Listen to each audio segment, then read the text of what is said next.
we are on our first day up to the Giza Plateau.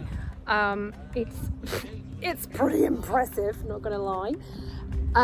One thing that you can see on the ground that you can't see, I guess, from like movies or photos that I'd seen, is just the huge megalithic stonework on the floor in front of and around the pyramids. And as Yousef is telling us, like, they are incredibly old. Like the erosion on these megalithic blocks they're unlike anything that we've seen so far in all of Egypt. This is the most eroded area, which makes me think that they are the oldest blocks that we've seen, because they are like in such a bad condition and they are freaking huge. Look at this one, this megalithic block, absolutely huge.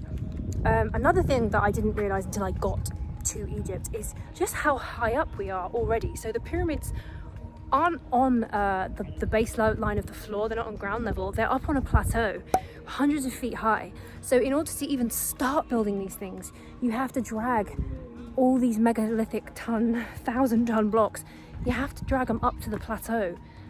And also I thought that pyramids were just built on the flat. They're not. They're built even in an even more complicated way.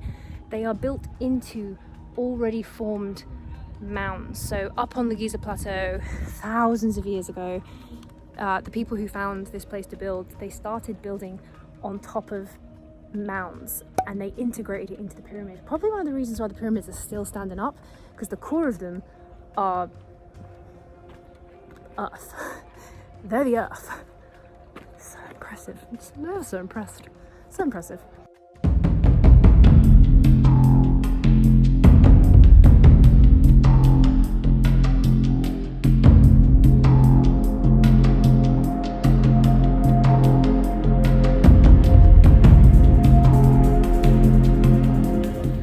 We found evidence also of sea water and oyster shells and stuff like this.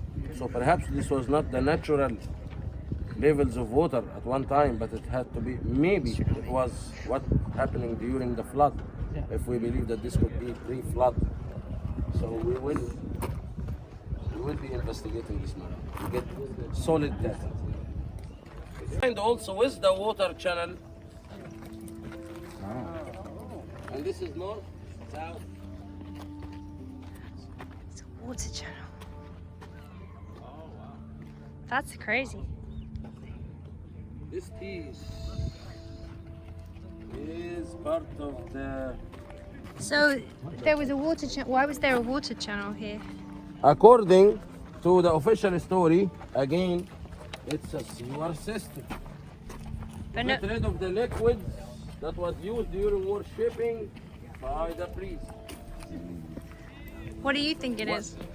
You remember we saw the basin and the so-called sewer system as well in Abu Sir, when we had our private permission, the second day of the tour, and you saw how everything led to the Cortezide basin.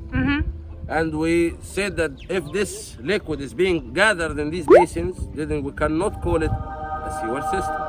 Where I'm standing is the level of the tiles. Okay. So everything here was under the ground. You see this clearly? Yes. This piece of granite used to have another piece extended to it. Yeah, with the water channel, exactly. And you can see the angle, so it would go down. Probably it used to lead to a basin on the other side and it's long gone. So the thing that is not making sense, if this was a sewer system again, why am I gonna embed it with crystal? It's not gonna be appearing, so this is not for decoration. So there had to be some function of having white calcite crystal under a running channel for water. Anything but a sewer system. So we saw other evidence that it's not a sewer system.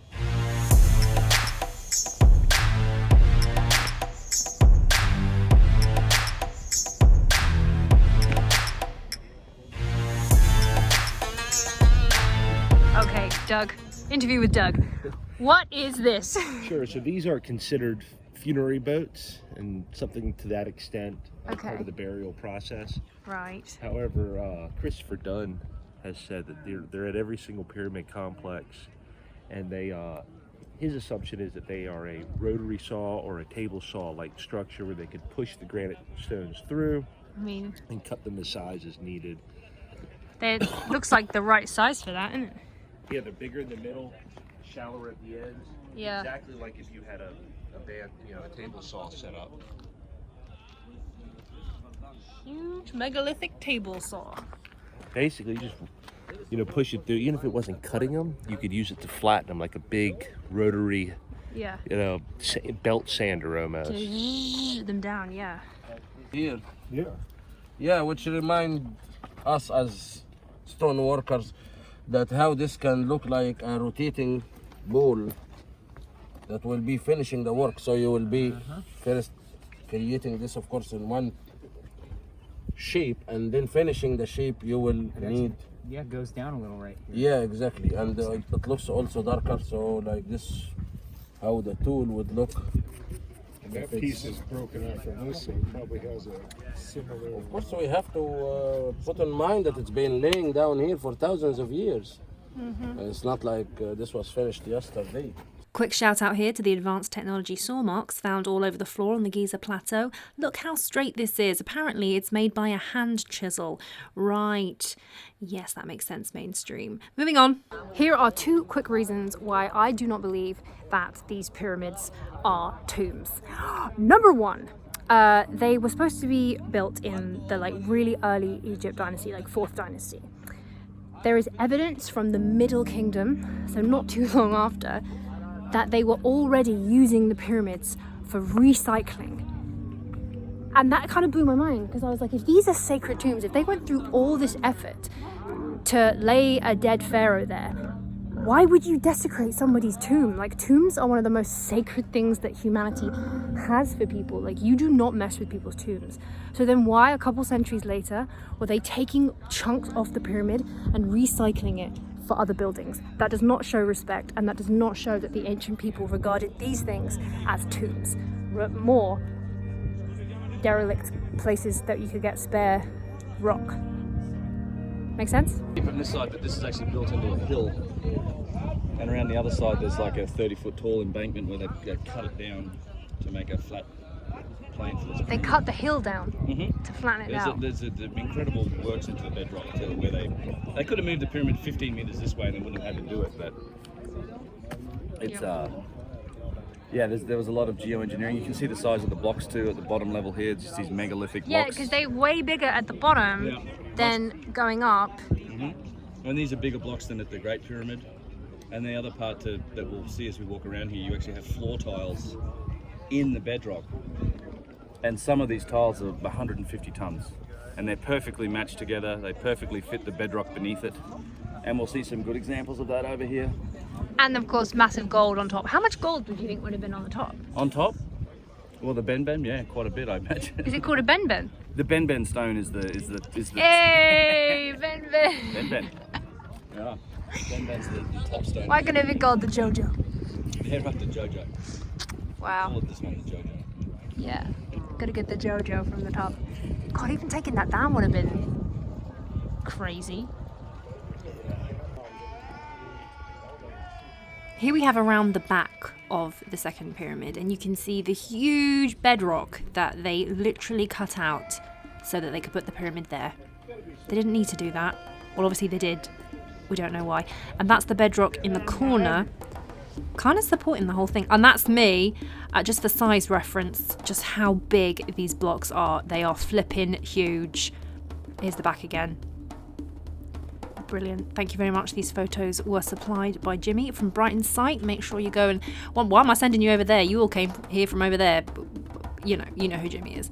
Thank you, Jimmy, for the photos. Right, this is really interesting. This is an unfinished quarry that's round the back of the second pyramid, and you can see the big blocks of limestone that they didn't finish for some reason removing from the ground. And we all found this really exciting because if you are in the whole geopolymer debate, were the bricks of the pyramid poured from concrete or were they cut out from stone? well, this shows you that they were cut out. So this is a kind of nod to the anti-geopolymer. Right, here's the Sphinx. We had to literally do a flyby visit, which I was a bit annoyed at, but I just wanted to point this out. Look how small the head looks in terms of the body. The body of the cat, or the lioness, or the lion, it's all in proportion apart from the head. The head has blatantly been sculpted down beautifully into a pharaoh's head, but the proportions aren't right. And it's really weird because every other proportion on the Giza Plateau is so perfected and so mathematically correct. Why would they mess up with the head? But why? That they are locking them together. Like especially this one over here and this one over here. We can also realize the indentations in the stone in and out, and this was to interlock the granite stone sideways. So the limestone wall was cased with megalithic blocks of granite stone from both sides. Why was this the smoking gun? Because it smokes. Then we nipped inside the old Sphinx Temple, which literally felt like I had just time jumped back to ancient Peru. This looked so similar to sort of Inca walls. It was just a very bizarre feeling stepping inside this place.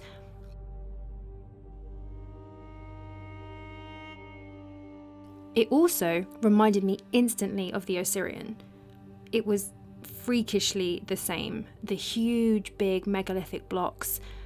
It didn't quite gel with the Egyptian style of buildings that we'd seen. It just felt immediately older. Oh, and here's some tube drills that I found up in a doorway. So we have been given 2 hours private access to the Great Pyramid, which technically didn't used to be called the Great Pyramid. The other one did, but that's not the story. Ooh, it's quite hot in here actually. What did I wear? You right? Yeah. Oh, it's a workout for the glutes. Oh yeah. Oh my god.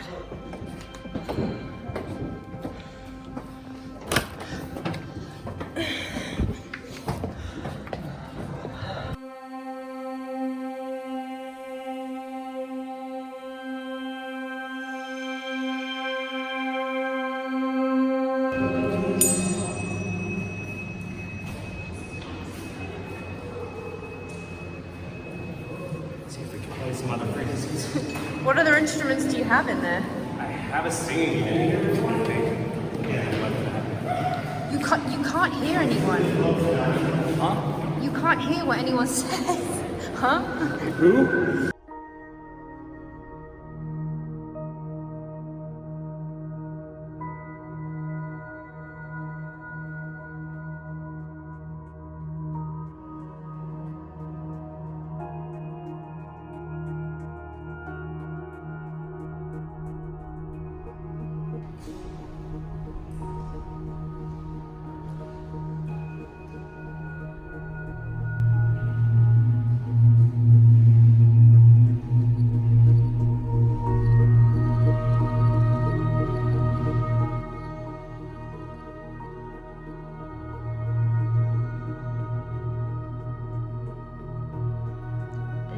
There's dust flying all over the place.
Right, now I'm heading along here to the Queen's Chamber.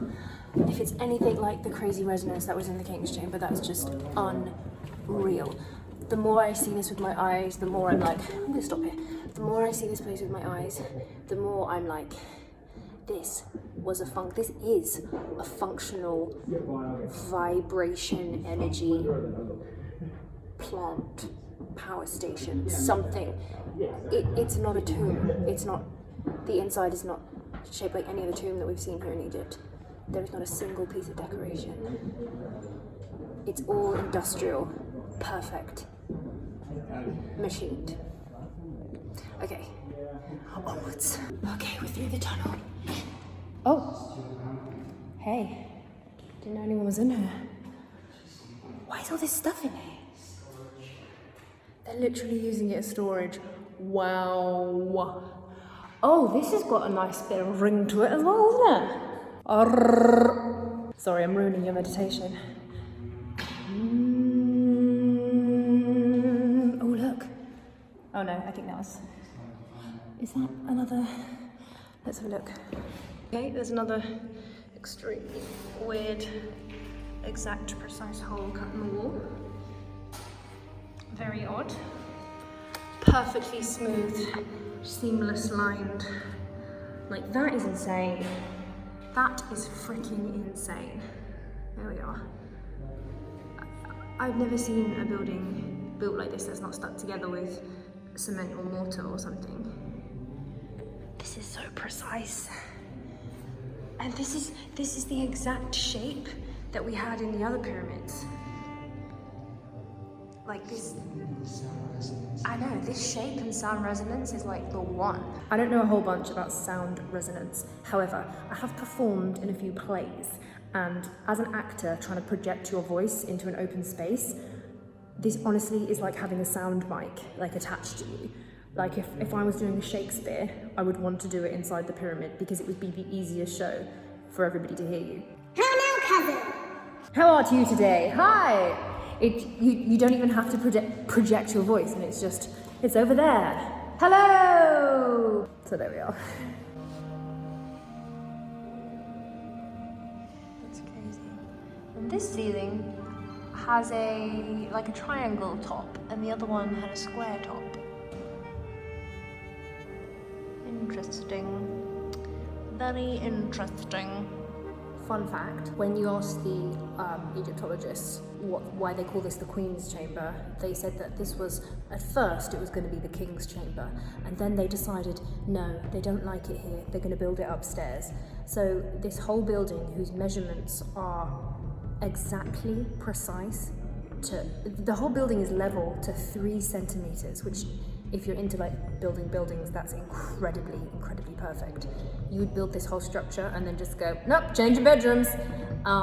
It's not a thing. So that whole story somehow is still the official story, but it doesn't fly with me. Where was it coming from? Someone's been sleeping here. What? To me, it looks like these channels are from water that ran down, but I don't know where it comes from. This whole room, subterranean place, would have been full of water, and it would have pumped the water up. What, where are the sleeping bags? Over there.